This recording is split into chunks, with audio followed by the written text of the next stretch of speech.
evening, ladies, gentlemen, and children of the future. Simon Skinhead, you know. Me not Nazi, me no Ku Klux Klan, no, so me no racist. I mean Skinhead, you know, just Skinhead. For our race, for our culture, and for those great grandchildren of that little girl out there, you've got to break the sword. Hail victory! We will fight! We will fight! Break the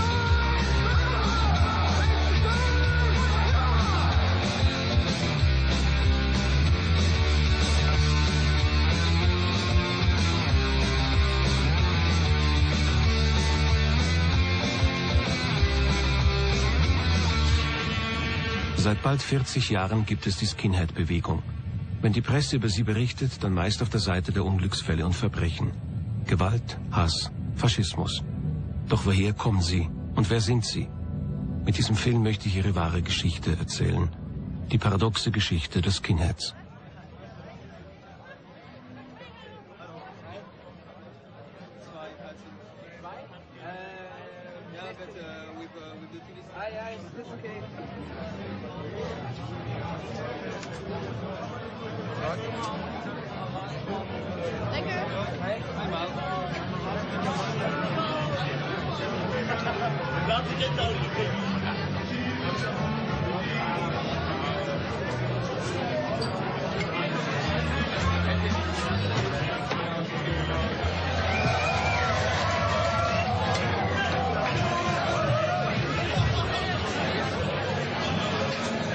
Nice to meet you, Cindy.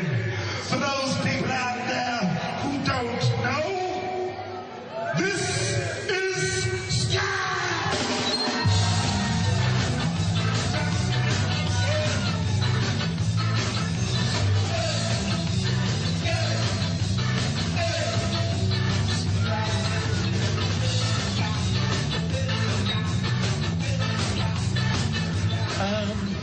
I mean, I think the skinhead is in there more than anything.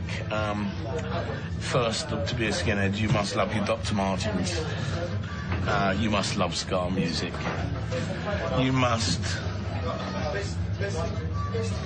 have a right attitude, and right attitude from the heart and the brain. You must like football. You must like to dance harder than anybody else of any subculture. And most of all, I think you need to be anti-racist. Thank you.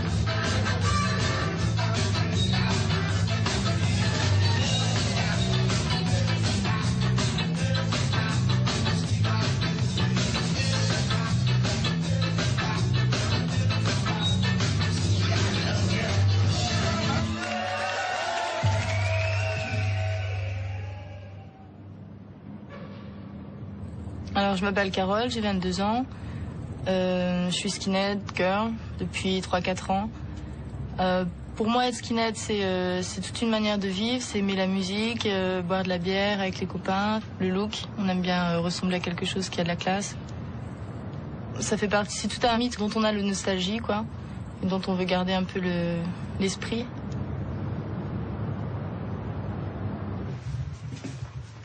Als ich Carol zum ersten Mal traf, war sie gerade aus Alaska zurückgekommen, wo sie ein Jahr als Au-pair-Mädchen gearbeitet hatte.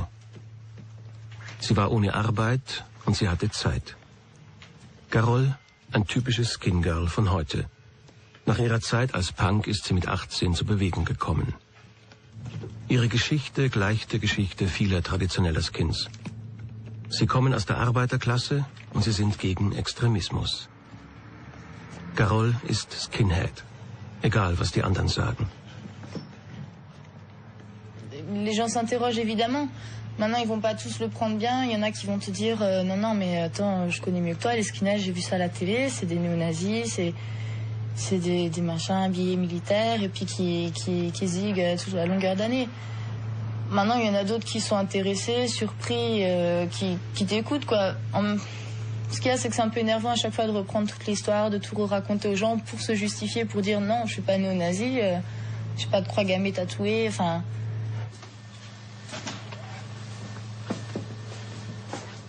Moi, je suis traditionnelle, le skin girl traditionnel, j'aime le ska, j'aime le reggae. Je suis une grosse nostalgique de la période du début des skins, fin 60, début 70. Dans les musiciens, on avait Sima Rip, on avait Laurel Etken, on avait des tas de rude boy, de skinhead, noir, blanc, peu importe. Et il n'y avait aucun problème de métissage.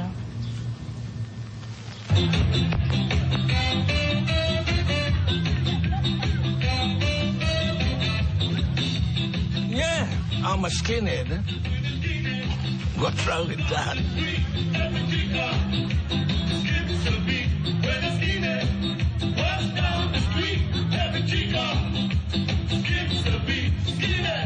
I came to England 1960 and decided to try to better my career. I used to have skinheads coming to listen to me, to dance to me. I was playing the music that they wanted to hear, which was a skinhead reggae or ska.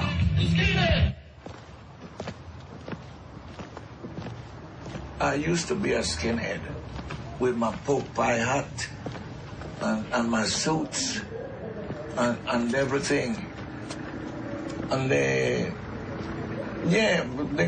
used to have lots of black skinheads.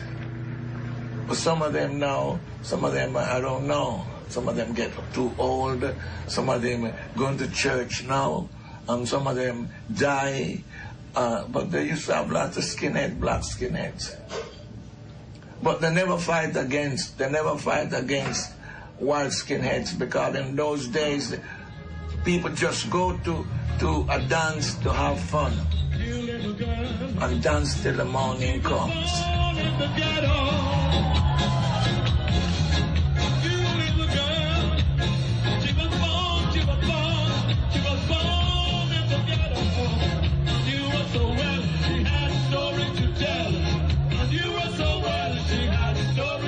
Ska started by boogie music from New Orleans in America.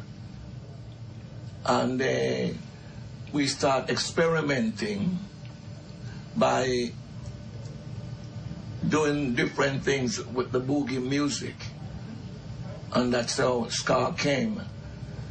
And if you listen, probably you might be too young, but if you listen to some of the old rhythm and blues from America, you hear a guitar, a shuffle, a guitar shuffle. That's ska.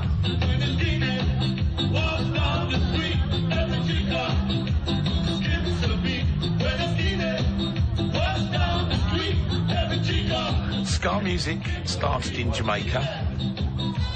There was a great mixture of two influences. There was the rude boy and the sort of hard working class kids growing up. And what came out of the two was skinhead. And it was white and it was black. The two clashed only on the dance floor and only for the best of reasons. I never saw no sort of discrimination against the two of them ever. It's got such a contagious feel to it that nobody can give it up. As you hear it in the background, it has to make you move. You have to like it. It's contagious. It's like some sort of disease. It spreads really quickly across the world, and I like it. It brings me to my childhood again. Dark clubs where you don't see nothing but movement and not much light.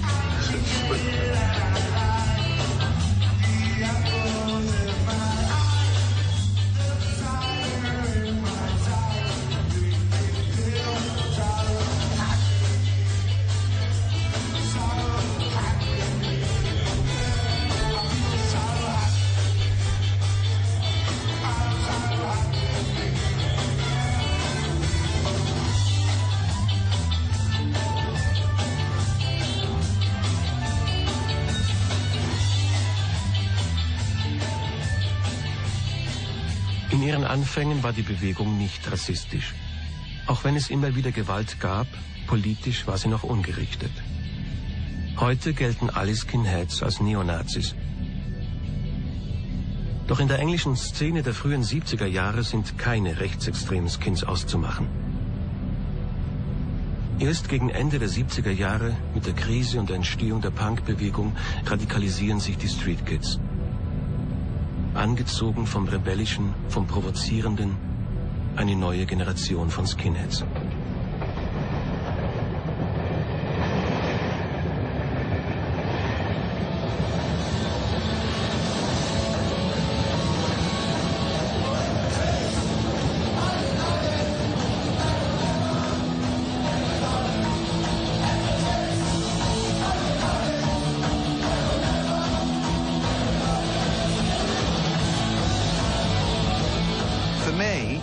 I was happy to be a suede head, mod, skinhead, and mix amongst the whole three of them, because to me, suede head got more girls because he was more classier and more, do you understand, better dressed. Skinhead was more, I am staring at you and being provocative, and mod was, I'm on a scooter, but I still have the same ideals and dance to the same music, which is reggae and Stax, Tamla Motown, to all three cultures.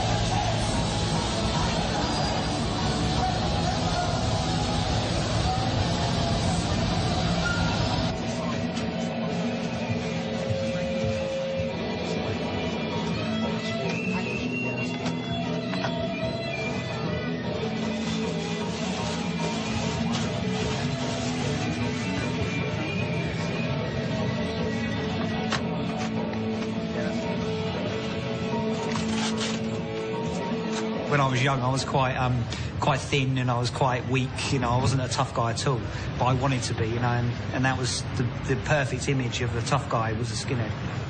And at that time, not many people had skinhead haircuts. The only people who really had skinhead haircuts were either people who are in the services, you know, in the army or something, or criminals.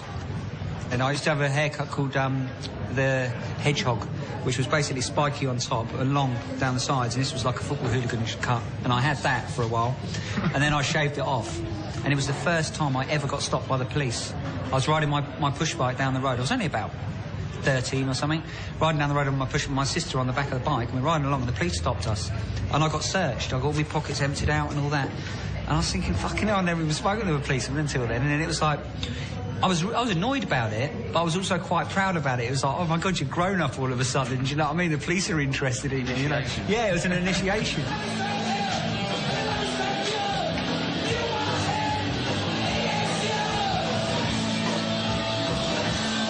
And the thing that I really like, looking back on it, was the bond that you got.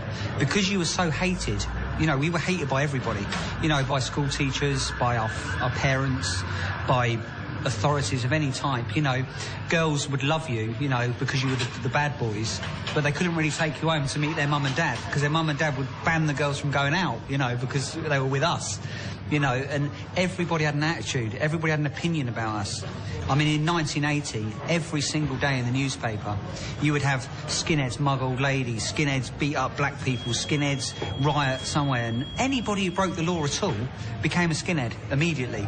And some people loved us, some people hated us, but we always got attention, you know, and it was an amazing feeling. You had a power.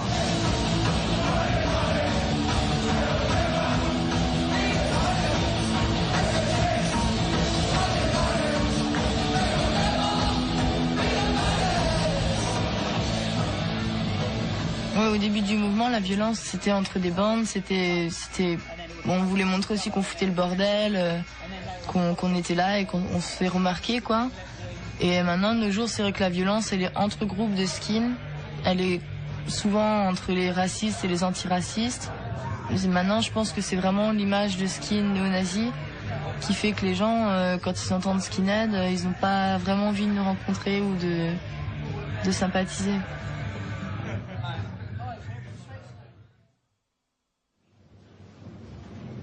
My name is Gavin Watson. I became a skinhead when I was 14 years of age. At the same time, I became very, very interested in photography. And the interest in photography, and of course becoming 14, my rites of passage as a young man, both of those fused, and I started to take photographs of my friends and family from the age of about 14 onwards. I've had to be so careful with my work because, as you just said, the ideal of a skinhead is just, for most people, racist Nazis. You go trawl through the internet, all you'll ever see is skinheads attack so-and-so Romania, skinheads. So that's the whole, and it's such a vastly bigger culture than that.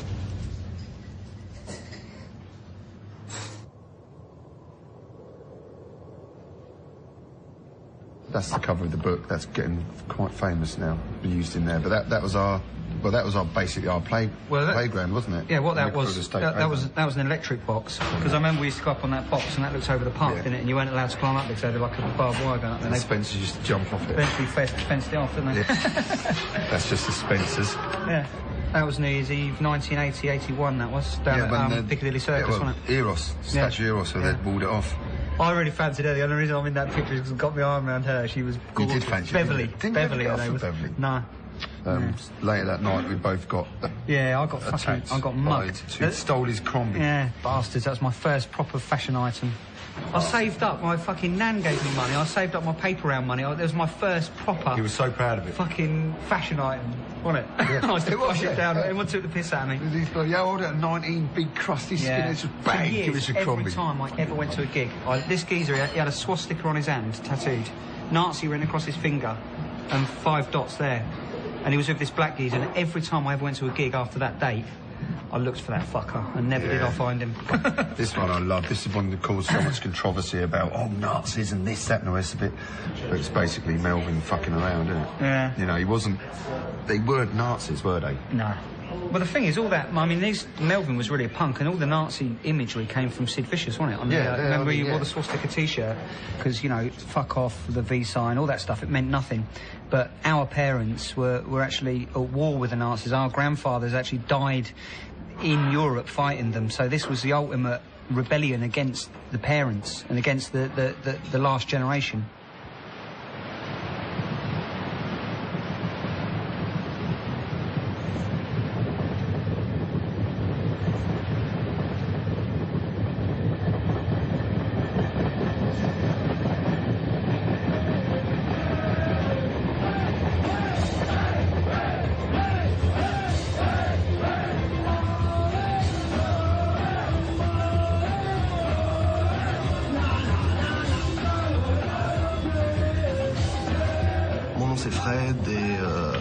J'ai démarré dans le mouvement il y a plus d'une vingtaine d'années, vers 78.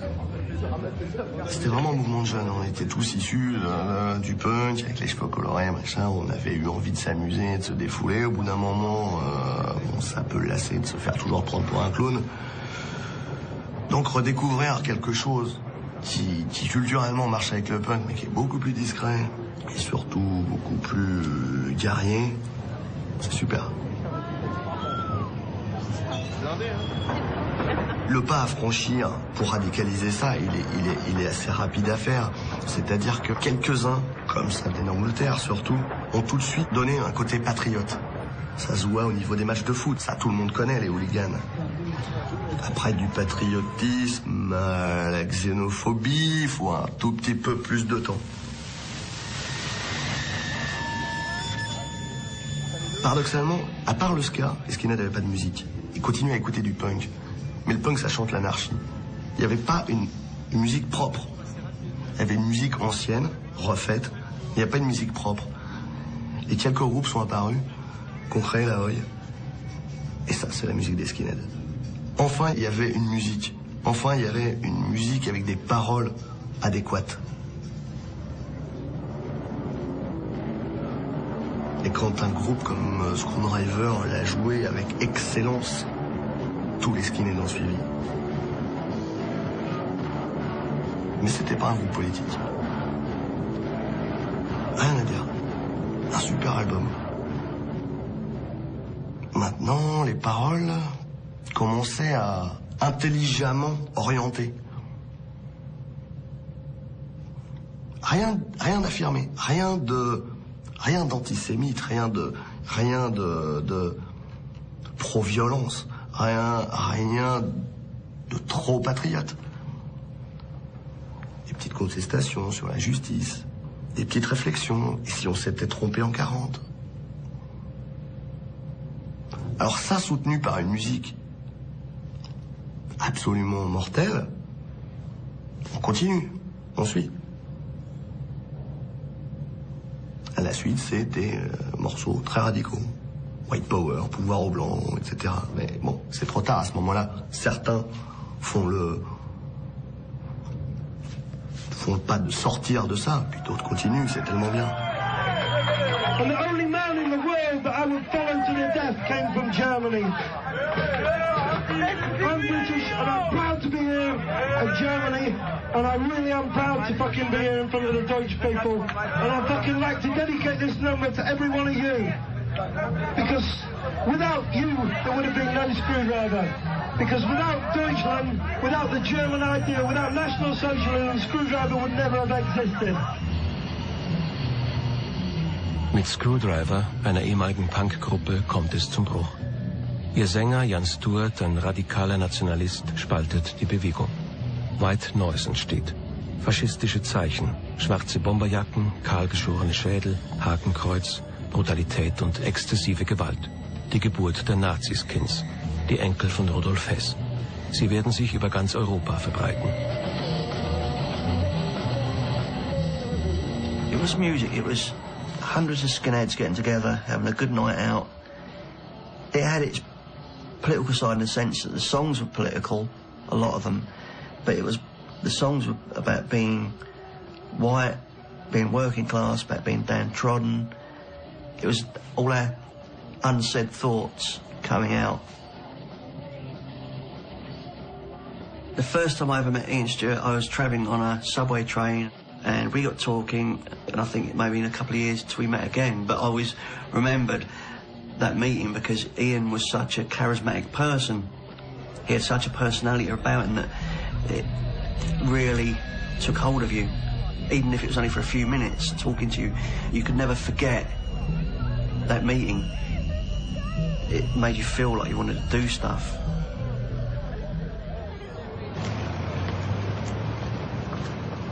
My name's Derek O'Connor. I'm 42 now, and I've been a skinhead always in my heart since 1970. I think it's an attitude in life, something that's in your heart, you always feel there. For some people, being a skinhead's been about fashion, or the music, or about politics. For me, it's been about the whole thing. It's been my whole life. It's been my whole life for maybe 22 years.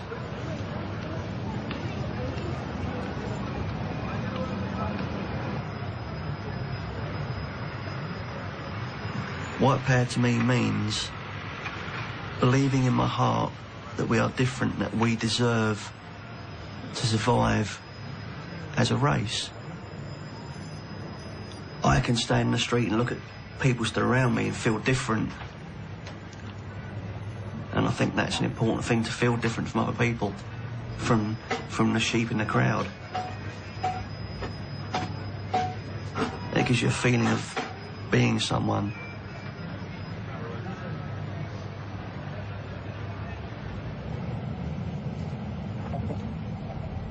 Ein Teil der Skinheads wird zu rassistischen Schlägern.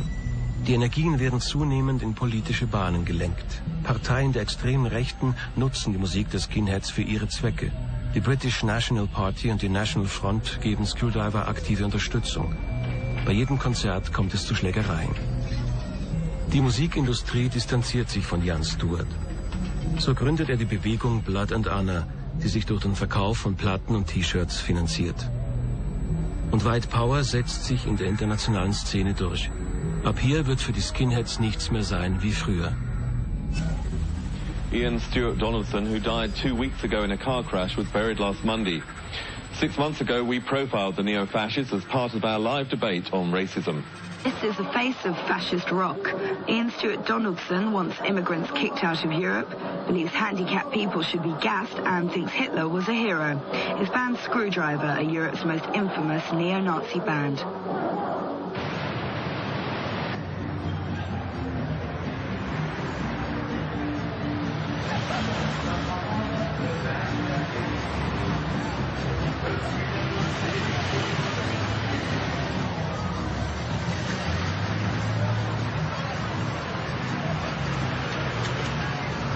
Un skin extrémiste,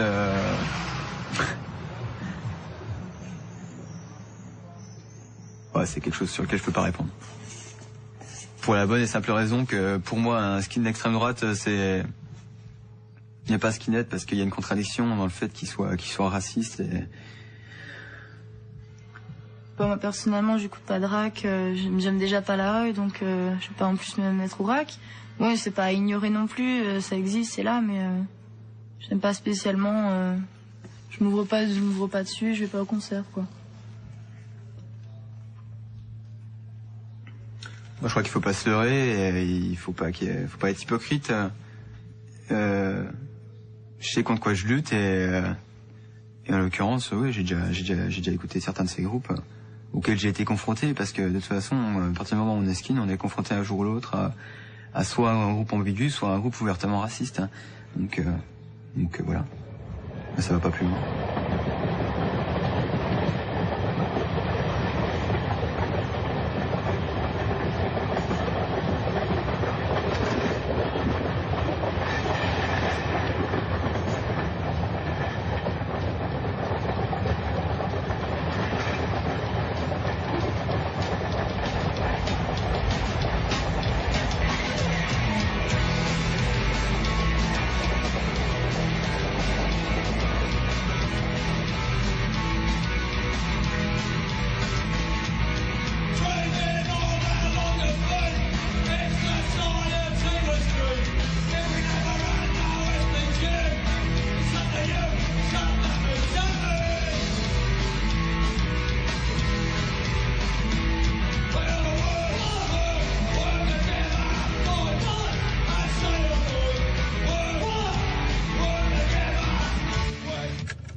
Well, my name's Roddy Moreno. I'm the singer of Cardiff oi band The Oppressed. We're an anti-fascist skinhead band, not through choice, but because of fascist skinheads, we've been forced to make a stand and be an anti-fascist skinhead band. Do you want to come in? Thanks.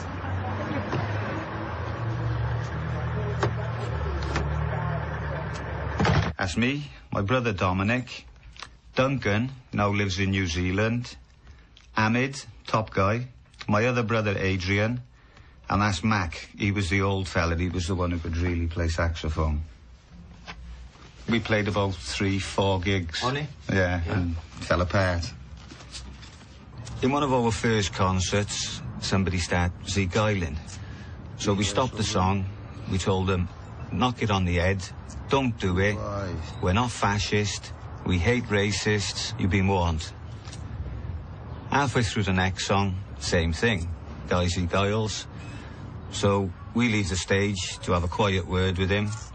The boys who follow us had a louder word with him. And from that moment on, we'd made our stand like. We won't have racists at our concerts. We won't have people ziggling at our concerts. It was our way of letting everyone out there know The Oppressed are an anti-racist skinhead band.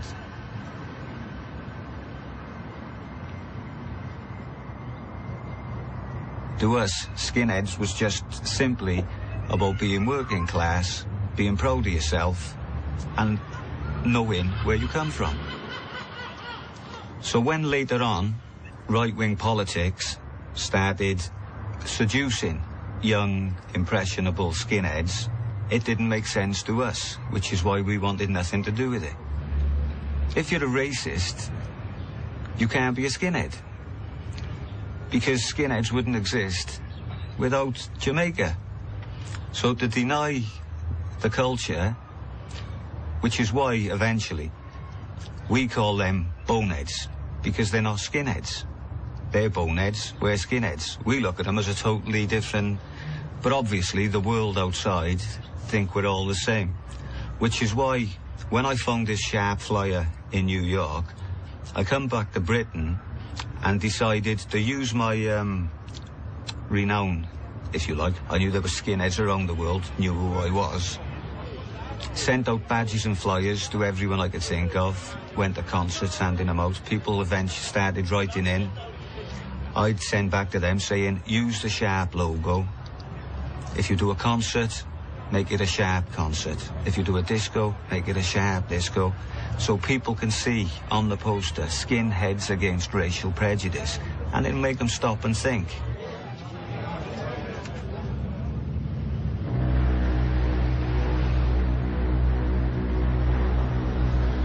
Die Bewegung wird immer politischer. Als Reaktion auf Blood and Honor mobilisieren jetzt auch die Antirassisten. Zwischen ihnen und den Rassisten entsteht eine unerbittliche Rivalität. Jeder will den anderen von der Szene verjagen. Jeder in seinem eigenen Bunker.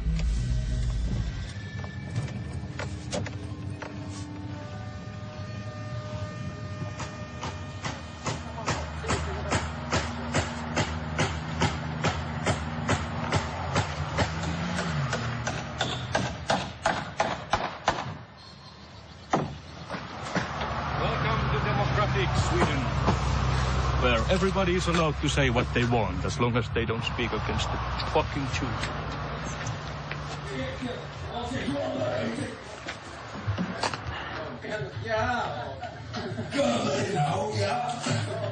That is all I did.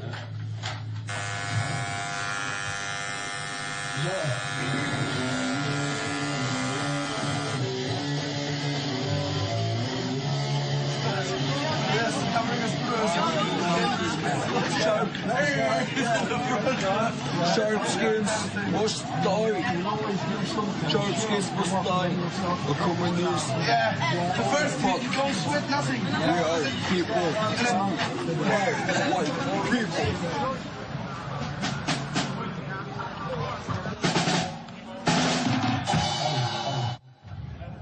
White power music for us is a reaction against the crap music who's coming from the USA, who's produced in Europe, the so-called techno music and all the influence from the niggers and everything, the ethnical influence in the music.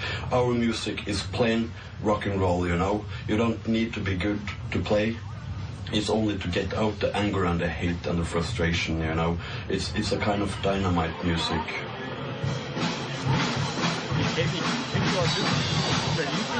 This is a desperate situation. We are only 6 to 8% of the world population is so-called white.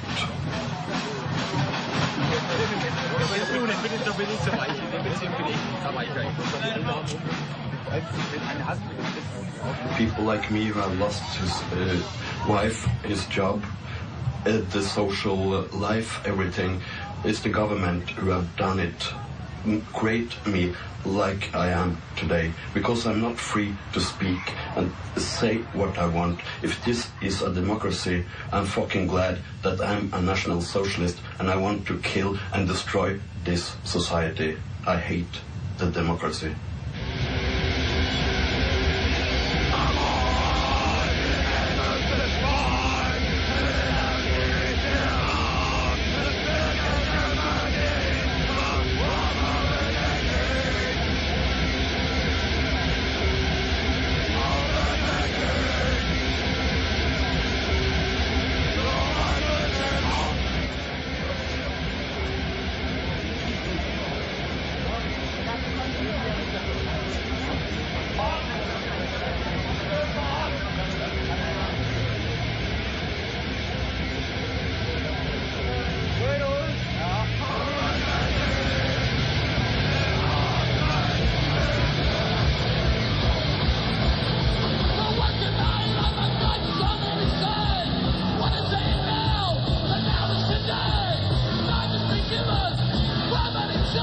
Would play a particular gig, and there would be fascist skinheads at the gig, Zeke, I was laughing. They knew that I was for real. It wasn't some guy standing there and going, no, you mustn't do that. It was me going, you look really stupid to me because what you're doing is a retro hybrid of something that was pure, and you have stained it for life. You have made every skinhead now look like whether you are not or you are a fascist part of a system.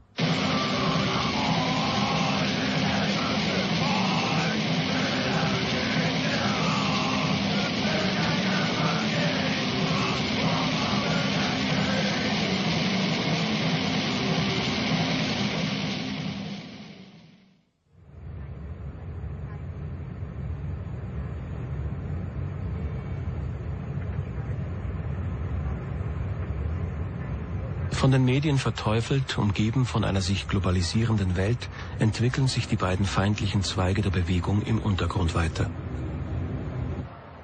Von Ost bis West wird die Skinhead-Subkultur bekämpft, gehasst, ausgegrenzt. Ein Leben am äußersten Rande, zwischen Punk und Paria.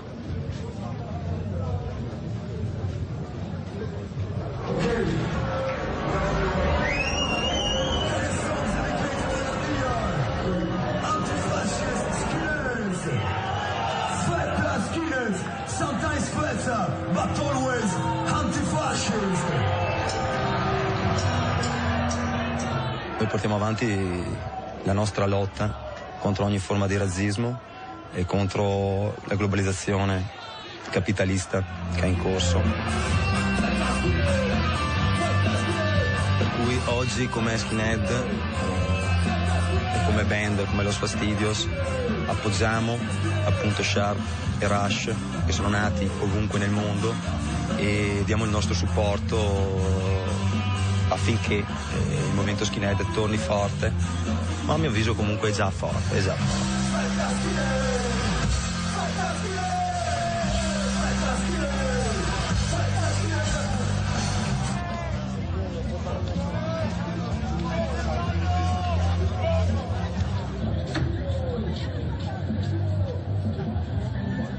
I think that skinheads are very okay people, but Nazi don't. They don't. Bastardo.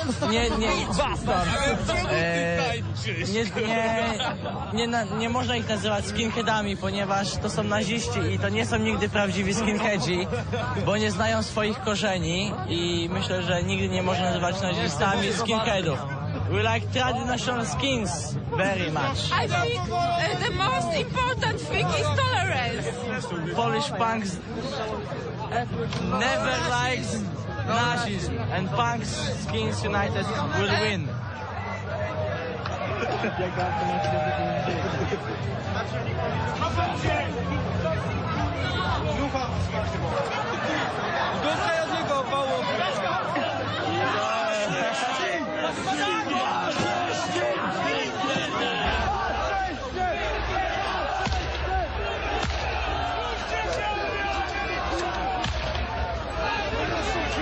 Look what is happening.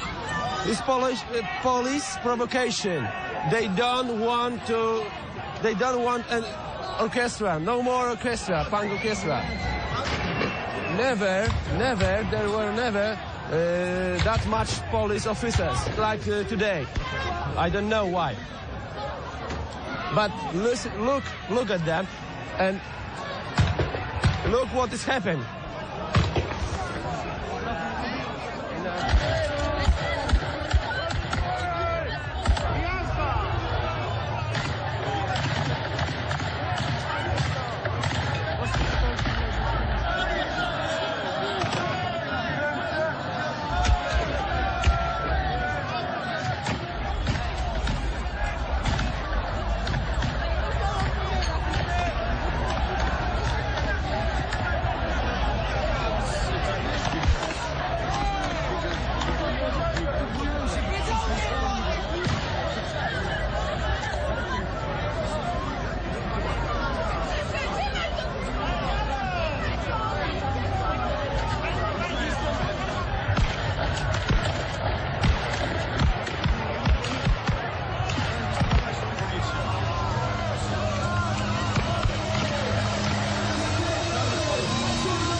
song is dedicated to Carlo Giuliani, killed by the Italian police.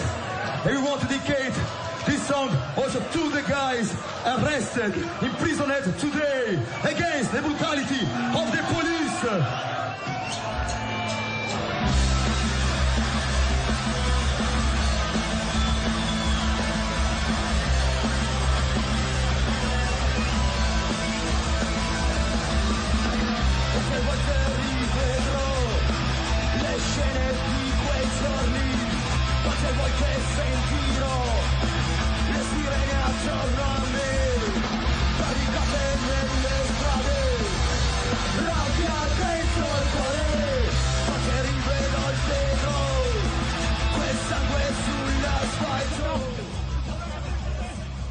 Die Skinheads der Linken engagieren sich in einem breiteren politischen Kampf.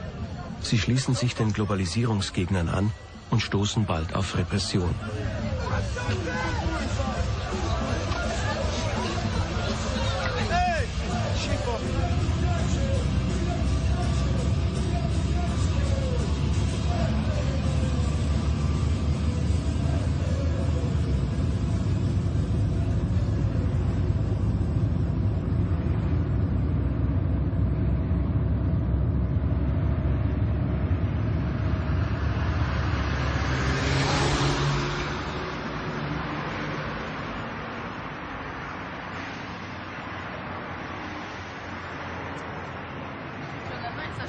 Déjà, t'as un côté de la rue qui est totalement différent de l'autre côté.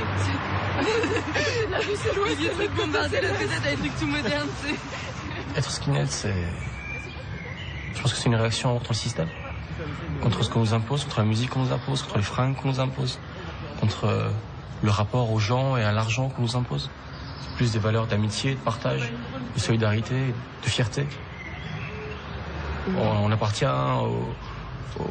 aux classes sociales les plus défavorisées et les plus marginalisées de la société. Je veux dire, on est dans un système où on t'apprend à avoir honte de ce que t'es. Tout ce qui compte, c'est avoir de l'argent et avoir une grosse bagnole. Mais nous, on rejette ça. Et la réussite, c'est ça. Et nous, la réussite, c'est pas ça. C'est pas les mêmes. On n'aspire pas à avoir une grosse voiture, avoir une maison avec une piscine. C'est pas ce qu'on désire et c'est pas ce qu'on recherche à avoir.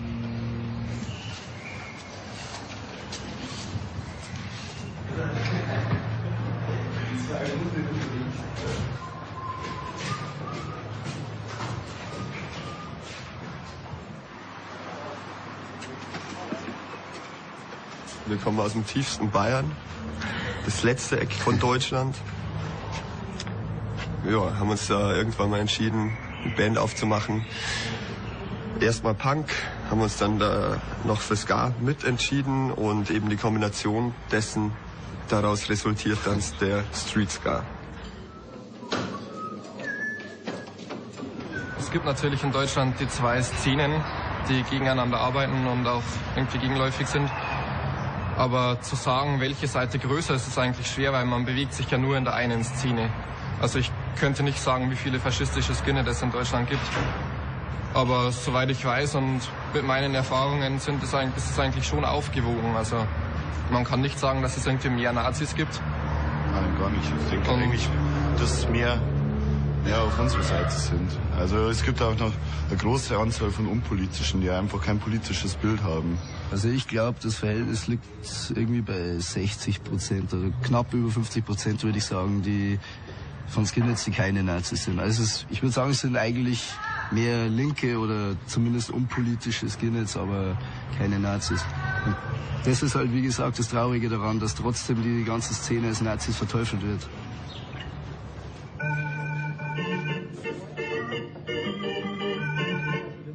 Weil man auch sagen muss, dass natürlich die unpolitische Skinhead-Bewegung gerade auch nicht so mein Ding ist. Also meiner Meinung nach sollte man schon irgendwie in gewisser Weise zumindest eine politische Einstellung vertreten. Und also, dass man nur Skinhead ist, weil um Skinhead zu sein, das verstehe ich einfach nicht. Und da gibt es den schönen Satz, Faschismus ist keine Meinung, Faschismus ist ein Verbrechen. Und insofern, wenn man unpolitisch ist und dadurch unpolitisch sein an sich ist ja vollkommen in Ordnung, aber sich eben verbrüdern mit der rechten Seite geht einfach nicht mehr in Ordnung. Also da gibt's nichts. Da muss man einfach klar sagen, stopp, hey, Mit dir wird nicht Bier gesoffen, mit dir wird höchstens aufs Maul gehauen.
Le mouvement skinhead, c'est un milieu machiste comme dans tous les milieux.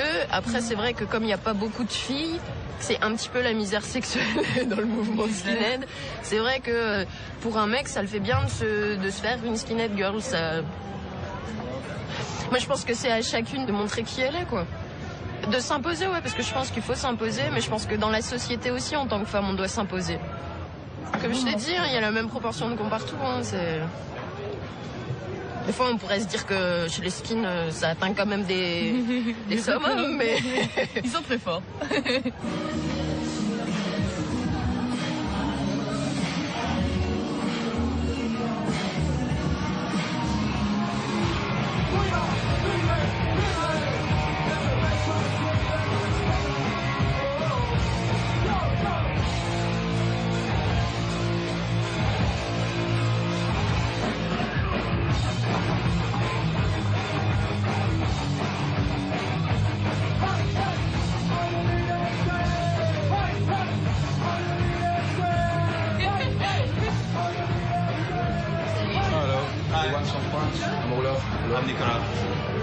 Allô, Carole?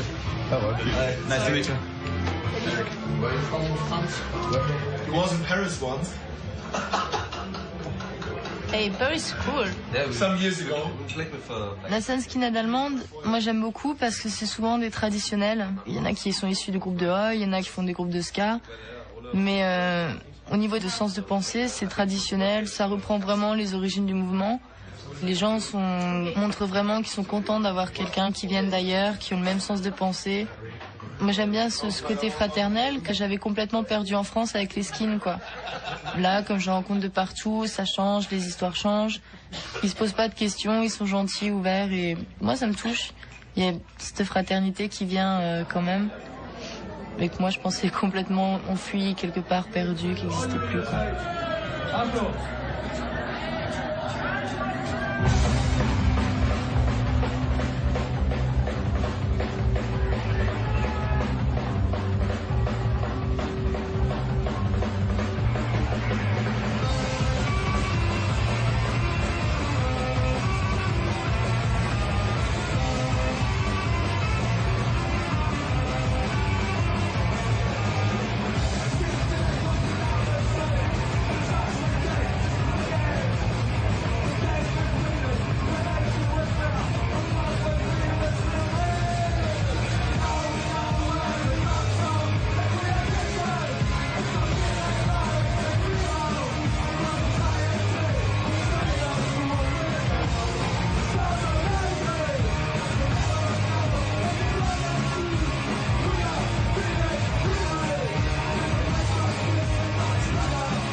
Also mit der Presse möchte ich nichts zu tun haben.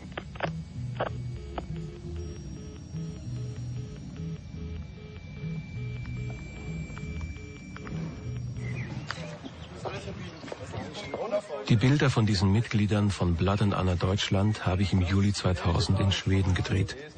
Wenige Wochen später wurde Blood and Honor Deutschland verboten. Sie sind in den Untergrund abgetaucht.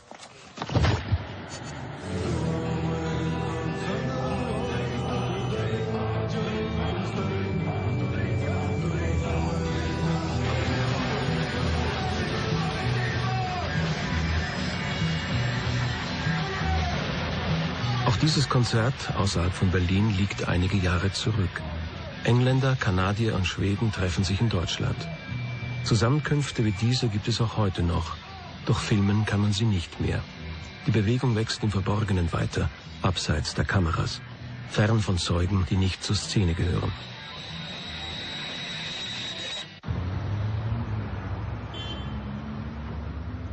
Mit ihren liberaleren Gesetzen sind die skandinavischen Länder für deutsche und englische Neonazis attraktiv.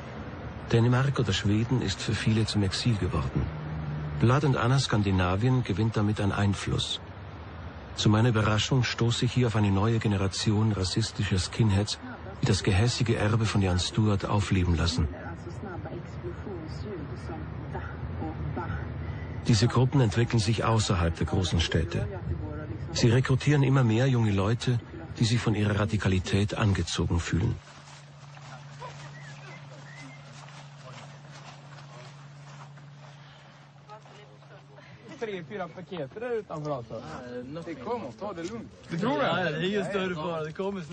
All comes of Austin! ICNV!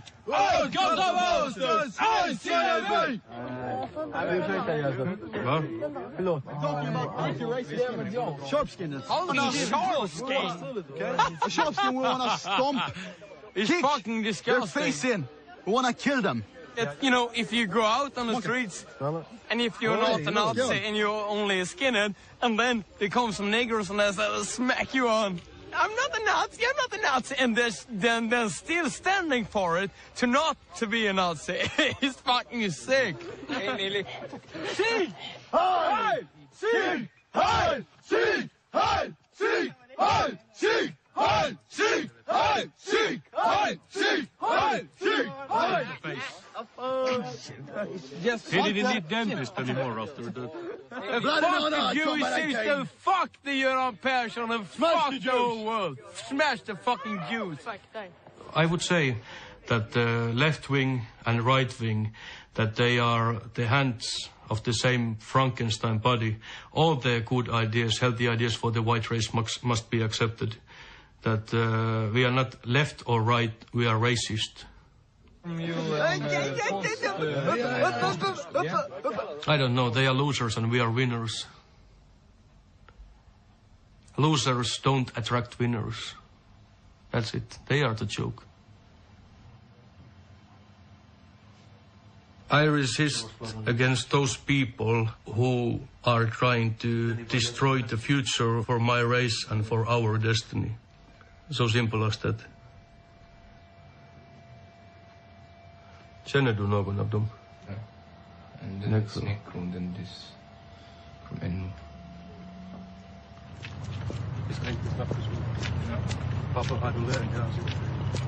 I think racial war will definitely break out in Europe. I'm definitely sure about it. It will not take long, maybe 15 to 20 years. Because if you look now in England, there has been racial riots for many years. And I think this will spread around.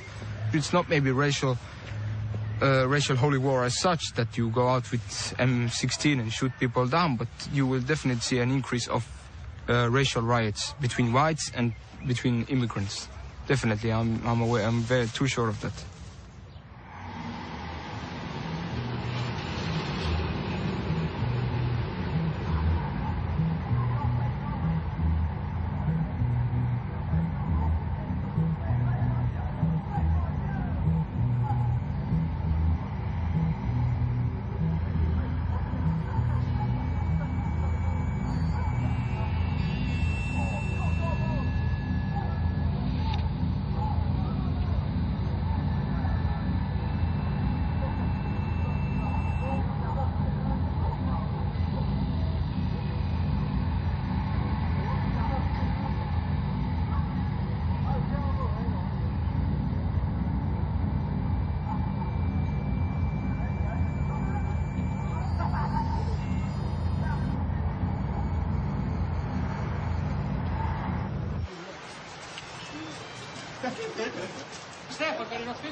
To be a white power skinhead to me is now what I have evolved into since I was 16. I'm now 30 years old.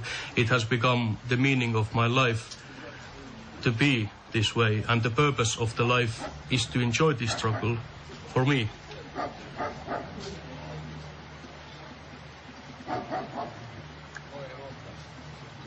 En général, c'est pas vraiment à moi qui vont s'attaquer les fachos, ce sera plus à une bande de skins. Moi, en général, quand ils nous voient, ils nous sifflent quand c'est des filles. J'en ai rencontré là il y a pas longtemps à la gare près de chez mes parents, quoi. Où ils sont venus me parler, j'ai bien fait comprendre que moi, je comptais pas traîner avec des faves, quoi. Moi, j'ai tendance à dire, ouais, pas peur, mais à chaque fois qu'il y a une bagarre, on a une montée d'adrénaline qui fait que... oui, ça fait peur évidemment, parce que tu sais pas sur qui tu vas tomber, tu sais pas ce qu'il va avoir dans les mains. C'est pas toujours évident, hein. Des fois, il faut courir vite. Hein. Puis souvent, bon, surtout quand t'es une fille, si t'as un problème avec un gros bonnet, je veux dire, tout ce que tu peux faire, c'est donner un coup dans le genou et courir très vite, quoi. Mais quand il y a vraiment bagarre entre deux bandes, ça peut faire très peur, d'autant plus quand t'es deux garçons et deux filles, et puis que tu tombes sur 5 gorilles. Forcément, tu préfères te planquer que d'aller en face. Mais bon, eux aussi, ils se prennent des raclés. Hein. On n'est pas les plus faibles. Hein.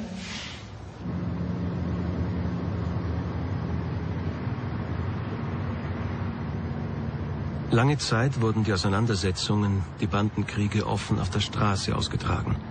Nun zieht sich ein Teil der Neonazis in die Illegalität zurück.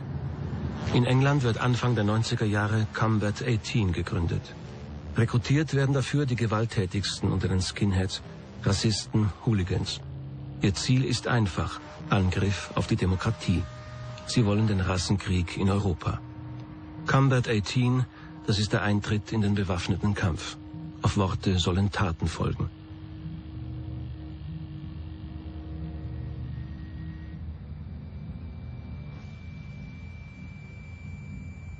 The reason for Combat 18 came about that the British National Party needed a security force.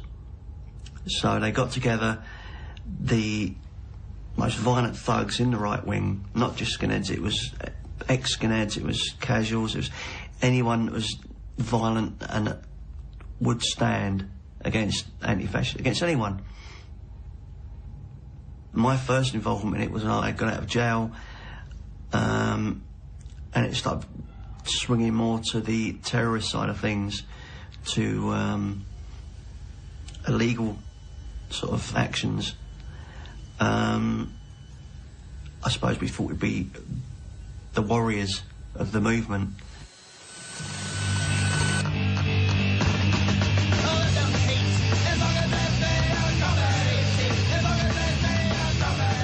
The reason that we've been so quiet lately is that we've been doing a lot of reorganising.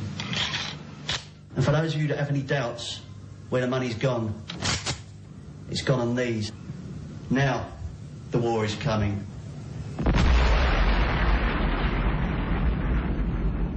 Zuerst Konzerte, Platten- und CD-Verkauf, dann Schutzgelderpressung, Waffenschmuggel. Combat 18, eine terroristische Zelle, die auf ihren historischen Tag wartet. Sie knüpfen Verbindungen zu Nordirlands paramilitärischen Loyalisten, die Krieger gegen die katholische IRA. Combat 18 steht für extremistische Gewalt, Terroranschläge, Brief- und Autobomben, Attentate, später Morde. Die Gesellschaft reagiert. Mehrere Mitglieder werden verhaftet und zu hohen Gefängnisstrafen verurteilt.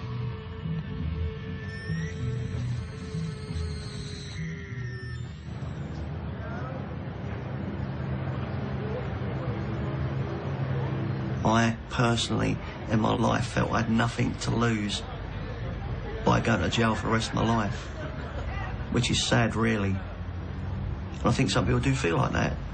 They feel they have nothing to lose, they have no life, really, and that's sad. And I think groups like Combat 18 feed on that sort of feeling. But I think at the end of the day, we're really fooling ourselves. A lot of people, I think, made a lot of money out of that. And I think a few people went to jail for other people. It was, I think, pretty much infiltrated by the Secret Service. I think that's been shown a few times now. I just regret some of my involvement. I spent time in jail, which I shouldn't have done, really, but we all make mistakes.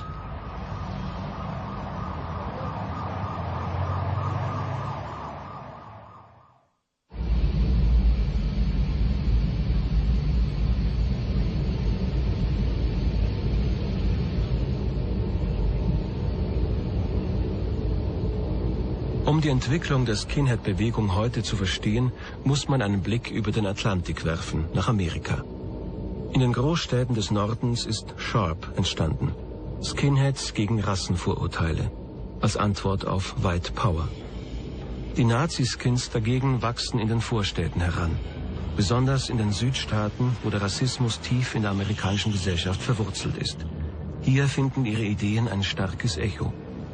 Dem alternden Ku-Klux-Klan kommen die Skinheads nur gelegen, die Reihen füllen sich wieder. Der Klan und die Nazi-Skins verbünden sich in ihrem Hass, sie treten gemeinsam auf, wo immer sich eine Gelegenheit bietet. Im Windschatten von White Aryan Resistance formieren sich verschiedenste Splittergruppen. Das gemeinsame Banner: White Power. Die Verbindungen zwischen europäischen Nazis und amerikanischen Rassisten sind stärker denn je.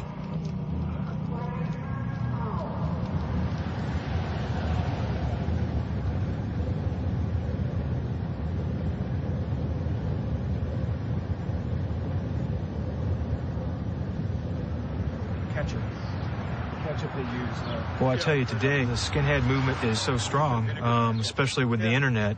I have conversations every day from people in England, Ireland, Scotland, Germany, Spain, Serbia, Italy, a lot of good guys in Italy, France, Belgium, Russia, Belarus, Ukraine, in one day.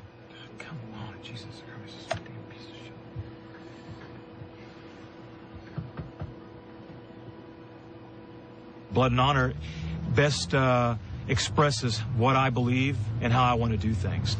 You know, Combat 18 was in the early 90s. A lot of people were always talking, and you know, the Combat 18 lads decided, hey, instead of talking about it, let's go out and do it. The C, of course, stands for combat, and the numbers 18 is the first letter of the alphabet, 1 being A, and the 8th letter of the alphabet being H, AH, which stands for Adolf Hitler. So when you draw it out, it's combat Adolf Hitler, which is, you know, represents a fighting force, combat, in the name of National Socialism and Adolf Hitler. The way it was created, however, back then and the way it is now is different. It's evolved, it's under new management, and actually it's now a leaderless resistance, a lone wolf resistance. And, you know, having a covert, secret group of people. It's a movement that started in England, but it's really grown. It's in every country now. It's in every country. And we have a saying, you know, C18 is basically the militant wing of Blood and Honor. And, you know, most Blood and Honor chapters or people have affiliations or dealings, you know, with C18, but it's a very hush, you know, thing. You won't get anyone saying, oh, he's part of it or he's part of it, or, you know.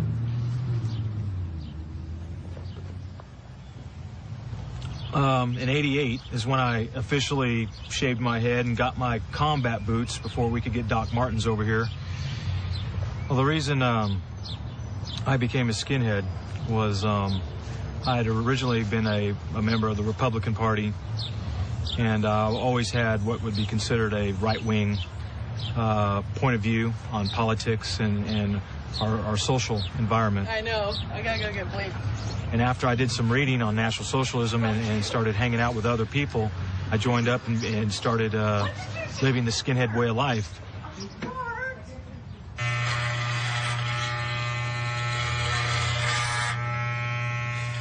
It's hard to be a Nazi girl in the USA. It really is.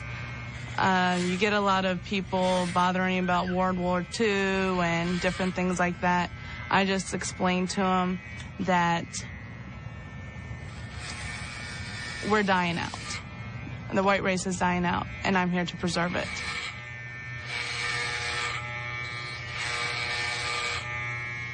Mainly, it's education. You got to educate everyone out there about the differences, about why race mixing is bad, why we need to keep our race pure, about raising children. Me being a female in the movement, it's very important that I do have children, and it's something I do want to do and raise those children in the white ways. Ross. Ross.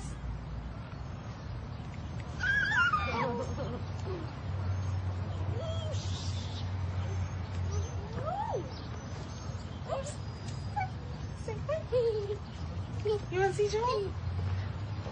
What's up, dude? What's happening, Kinsman? Kinsman, comrade. Comrade von Kinsman. Here, give her a mooch. Moochie, give her a kiss, moochie. kiss. Being a skinhead, and it's kind of like being a stormtrooper, you know, and it's like we're the remnant of the master race. We're the last bastion, man, of white folks that have seen, that have observed the racial realities, man, that are threatening our people now. And you kind of, you know, we see a job, it has to be done, and we're going to do whatever it takes to secure our race, man, you know, and that's what we feel. Maybe I think the park is like right up here on the right, my mom said. Or on the left. So we'll see it after.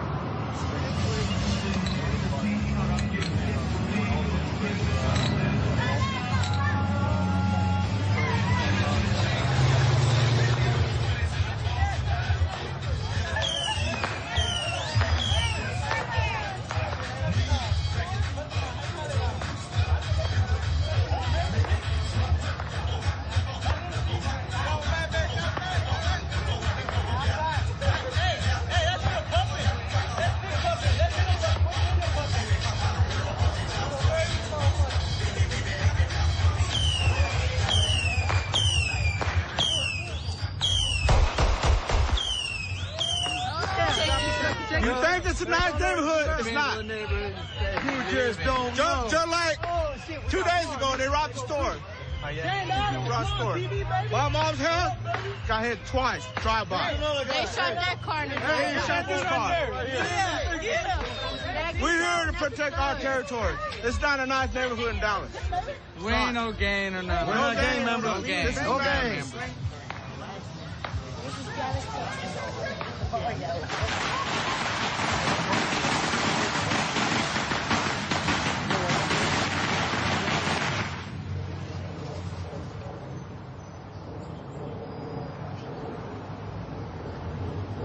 Yeah, I know what I'm saying. We need to, like, I guess we need to make people understand that,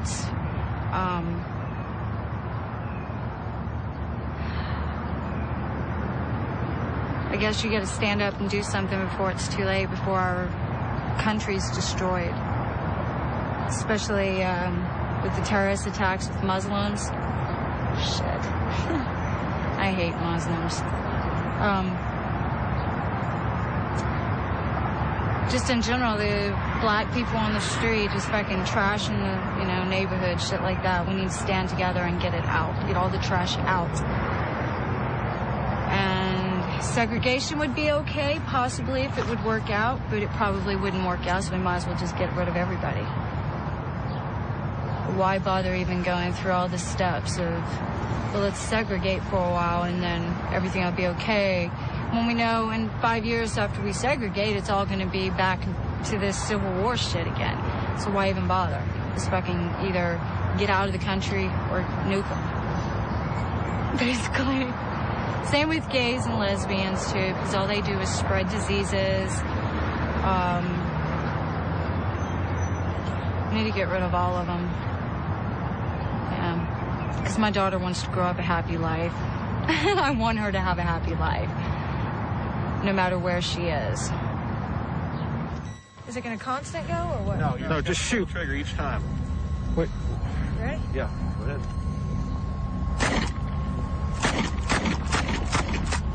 Okay, now you got jam. All right, cock it. Press it. Like this. Okay, now you're ready to go again. Just pull it as fast as you can because it doesn't jam when it goes fast. Ready? Go. God damn it. It's a cycle, right? Yeah, all you gotta do is flip that big safety forward. Yeah, it's forward. Filming it? Yep.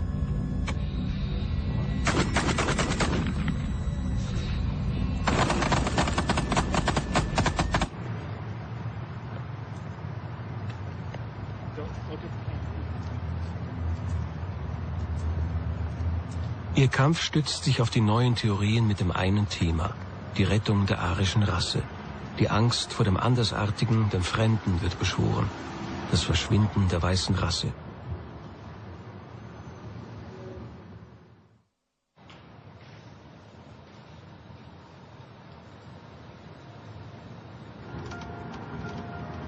Im Norden der USA war ich mit Skinhead der Anti-Racist Action verabredet, der aktivsten Gruppe gegen die Neonazis. Aber unser Kontakt war nicht bereit, im Film auszusagen. Aus Angst, von den Neonazis erkannt zu werden, aber auch, weil er nicht im selben Film mit den Faschisten erscheinen wollte.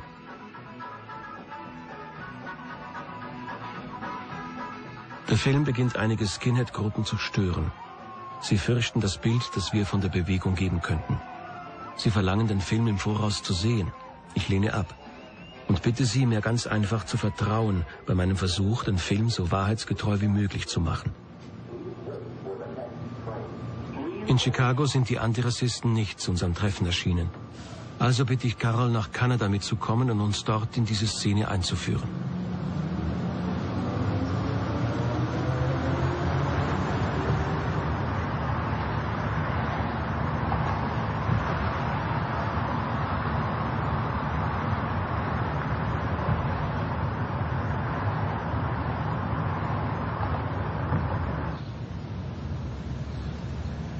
Au début, le mouvement était raciste, beaucoup white pride. Il n'y avait pas de skin noir ou d'autres races, c'était juste des blancs. Mais moi, j'ai rentré là-dedans parce que à la maison, j'avais pas vraiment de famille.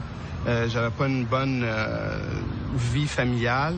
C'était violent et puis tout. Puis c'était une façon de me sauver de ça. Pour moi, c'est sûr, ça m'a aidé. Ça m'a donné une fierté d'être moi.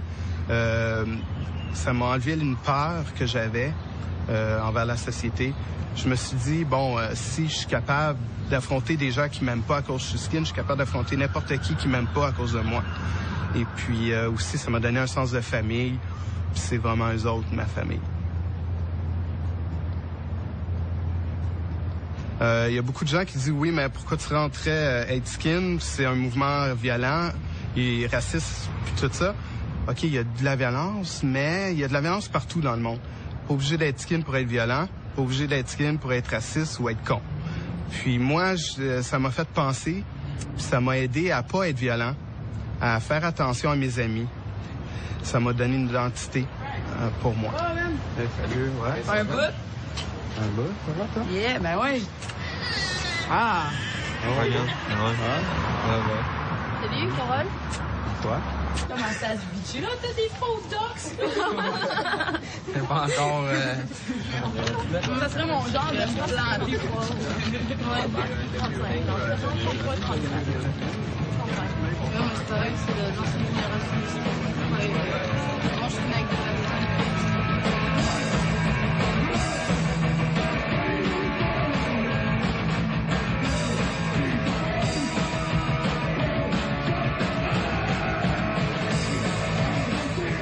Here,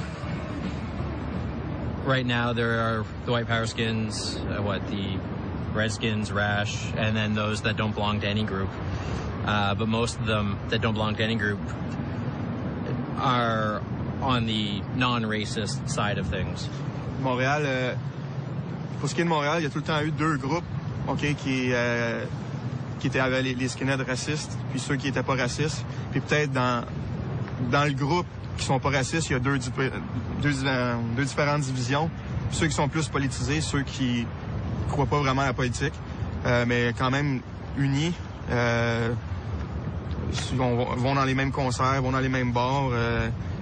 C'est quand même Montréal est quand même une petite ville par rapport à la scène skinhead. Fait Puis en ce qui a trait à la violence par rapport à l'extrême droite, ben c'est on répond avec la violence parce qu'il y a de la violence de leur côté. Donc on n'est pas pour se laisser marcher dessus, on répond par la violence nous autres aussi. On se tient debout, puis on n'a pas peur de montrer qu'on lâchera pas.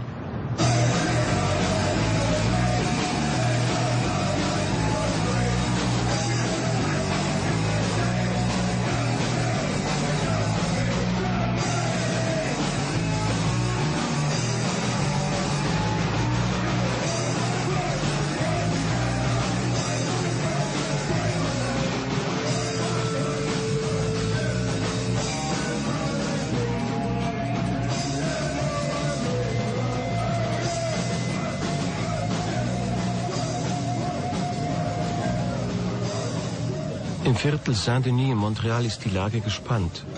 Nach mehreren gewalttätigen Zusammenstößen haben sich die extremistischen Skinheads eingeigelt. Im Café Chaos drohen die Rash, meine Kamera zu zertrümmern. Ich kann nicht drehen. Wie in Chicago herrscht auch hier ein Klima der Intoleranz. Weder Skinheads der extremen Linken noch der extremen Rechten sind bereit zu reden. Beide Gruppen sind in ihrer Kriegs- und Konfrontationslogik festgefahren. Und dazwischen, als Spielball, die traditionellen Skinheads. Non, il passe du ska, du punk, même des fois du rockabilly. Il y a beaucoup de genres. Malheureusement, les Redskins, les Sharp, ils s'en viennent aussi extrémistes que les FAF. Ils veulent absolument se battre contre des fachos. Puis nous autres, les traditionnels, on n'est pas politisés, on s'en fout. On se sent un peu accusé ou regardé à cause qu'on n'est pas assez impliqué dans leur cause antiraciste. Mais moi, pour être antiraciste, je suis pas obligé de mettre une patch de Sharp ou être politisé. C'est en dedans de moi. Je veux dire, moi, je l'ai tatoué dans le dos, End Racism, fin au racisme.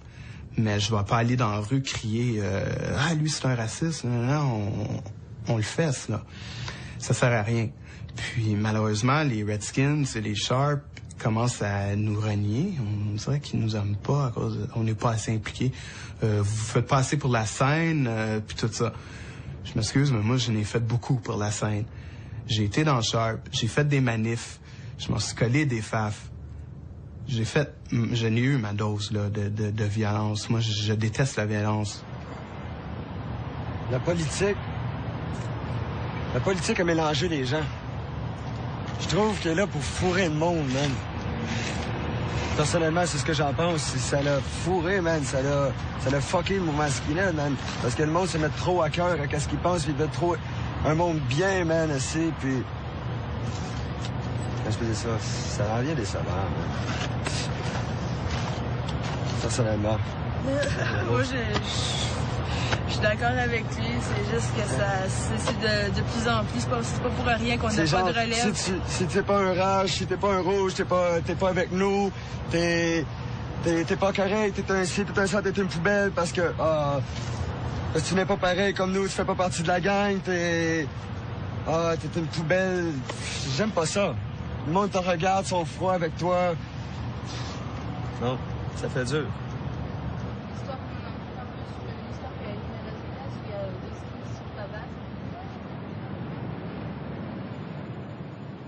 Die Hassspirale hat das Internet erreicht. Gegenseitig sich überbietend stellen die extremistischen Gruppen Fotos ihrer Gegner ins Netz, ihre Adressen, Drohungen, Aufrufe zum Mord. Im blanken Hass suchen die verfeindeten Brüder, sich gegenseitig zu zerstören, auszumerzen.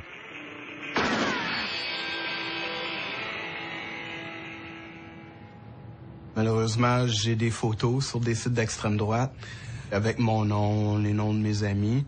Ces gens-là, les FAF, ils comprennent juste la violence. Alors, même s'ils font des sites, ça va être violent. Tuer les Juifs, tuer les nègres, tuer... Bon, on les laisse faire. Moi, ma photo est là. Ils savent qui je suis. Ils savent où je reste. S'ils veulent vraiment venir me faire du mal, venir me chercher, ils ont juste à venir à ma porte, je suis là. Ça fait 16 ans, puis ils sont jamais venus.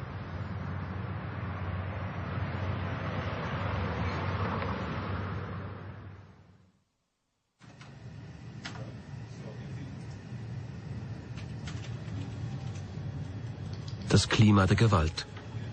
Eine Internetseite von Anti-Racist Action zeigt, wie tief der Hass sitzt. Vor 5 Jahren erschossen Naziskins in der Wüste von Nevada 2 antirassistische Skinheads. Der eine war weiß, der andere schwarz. Beide waren Mitglieder der Las Vegas Unity Skins.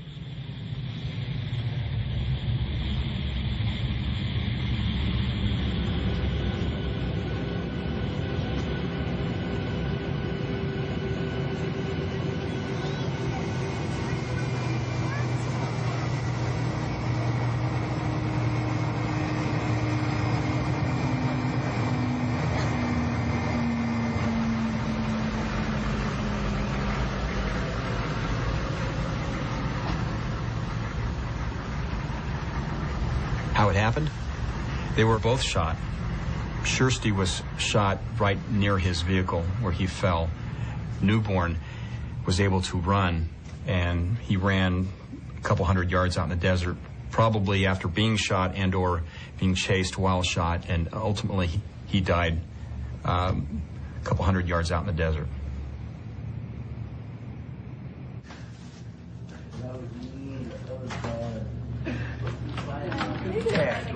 All right. Gonna be $3. Do you know where's the tribal body piercing? Tribal body piercing? Yeah. 3 doors down.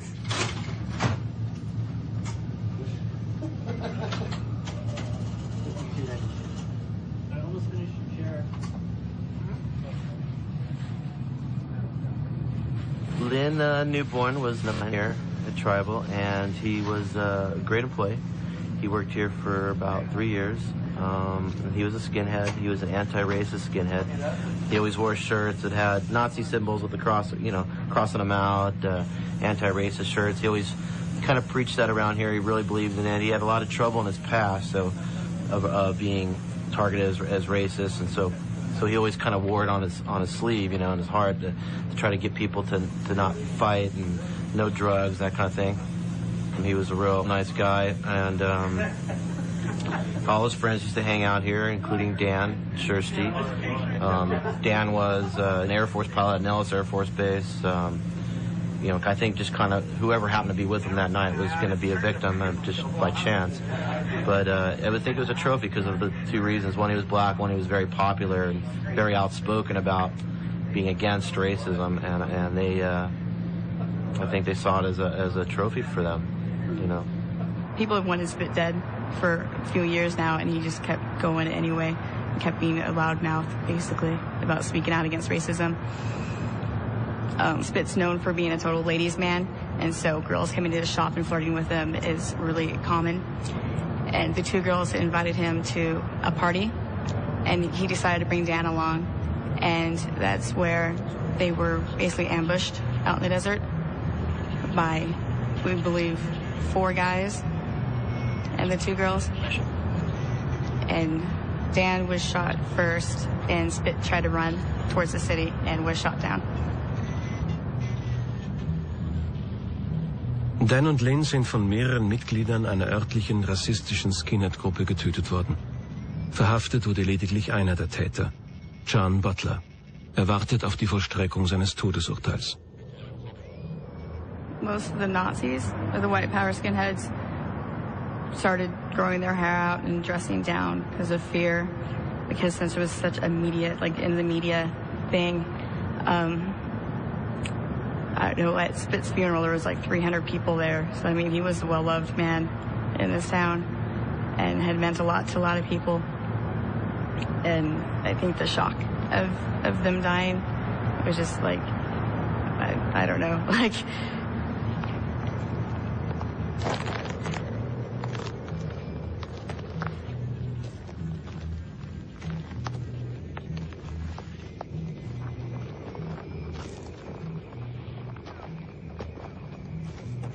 Moi, l'histoire de Lynn et Dan qui ont été assassinés par des skins nazis à Las Vegas, ça me révolte, ça m'énerve, ça me met en colère. Et si c'était arrivé à des amis à moi, j'imagine que je serais vraiment très énervée, quoi. Les skins nazis qui ont fait ça, c'est vraiment des assassins.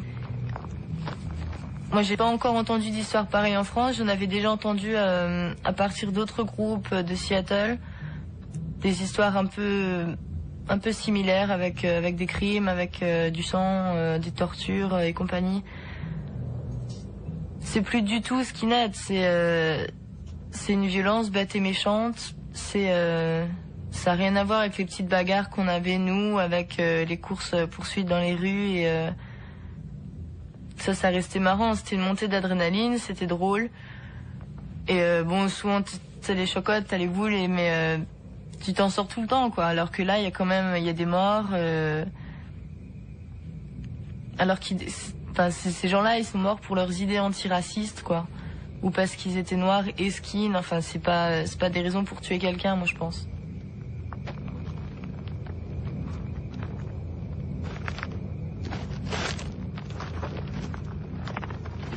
Ein symbolisches Opfer. Ein Brudermord. Ich muss an die Bibel denken und an die Geschichte von Kain und Abel. An die beiden Brüder und den Hass, der sie treibt, den anderen zu töten, ihn auszumerzen. In Las Vegas hat die Szene der antirassistischen Skinheads dieses Verbrechen nicht überlebt. Viele sind aus der Bewegung ausgetreten. Aber die White Power Skins sind zurückgekehrt und haben sich erneut in der Region niedergelassen.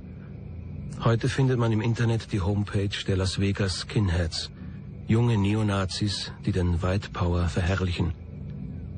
Die Söhne Kains sind zurückgekehrt, während die Antirassisten keine Nachkommen haben.